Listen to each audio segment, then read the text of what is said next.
Hey, what's going on, y'all?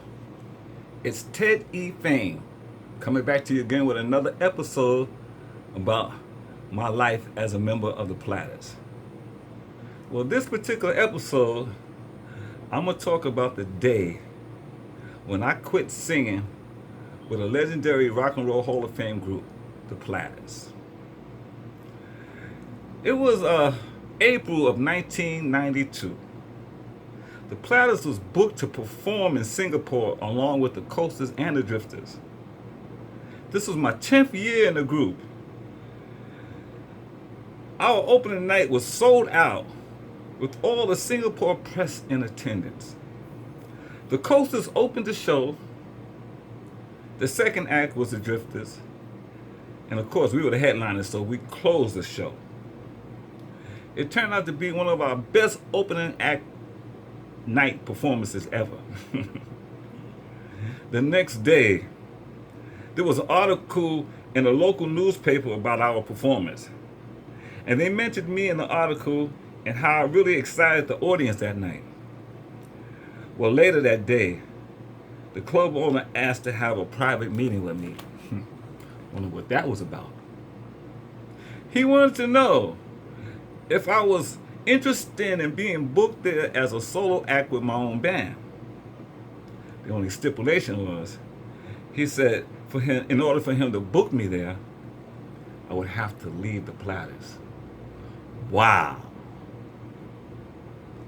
I thought about it, and thinking after 10 years of being a part of this famous group, here was my chance to take my career to the next level. He said I would be the opening act for all the famous groups he would book to perform there. It just so happens that Tony Williams was getting ill at the time, and not knowing what my future in the group would be like, I said okay.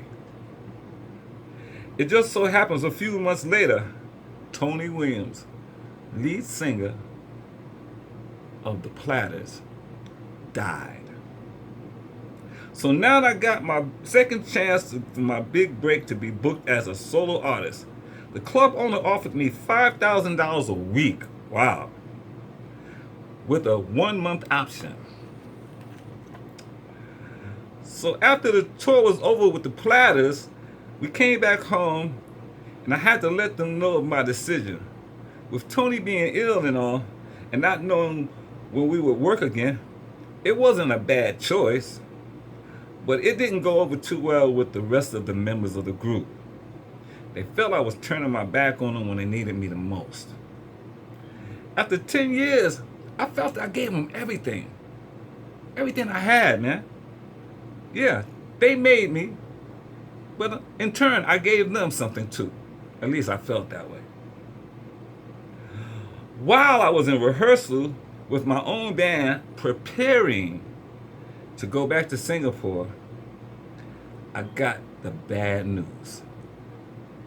Tony Williams had just died. Blew my freaking mind.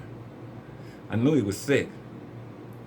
And not surprising that it happened, kind of saw it coming. I mean, he was 64 years old. He had a drinking problem.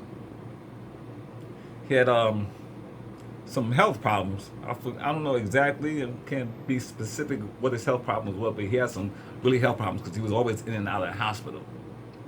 We would go on tour, we'd come back, and he was sick. He had to go back to the hospital again. So it wasn't unexpected, but you know, it's still a shock when you get those news. So guess what? I'm gonna end this podcast right now, or this vlog for right now, and I'll add some more stories. I got a lot of stories. We'll talk about being on the road, being on tour, a lot of stuff. And if you got any questions, don't forget to put a comment in the comment section. And don't forget to like, subscribe, and share these videos. You know, there's got to be a lot of Platter fans out there. And you're actually getting a chance to listen to one of a former member share some of those experiences and some of those great stories with you. So for all you Platter fans out there, and I know there's a lot because shit, we were selling out everywhere we went. And probably a lot of you guys recognize me. Ted E. Fame. I'm the one telling them would call out, and I would do that number. My biggest song, what they would feature me in, was a song called Shout by the Ozzy Brothers. That would be the finale, grand finale song at the end of the show. And it would feature me, and I would go out there and do my thing. That's how I got all that recognition about being in Platters, from doing that song. Okay, so I'm going to end this now. Got more broadcasters and more podcasters and more vlogs coming. So until next time, one love. Peace.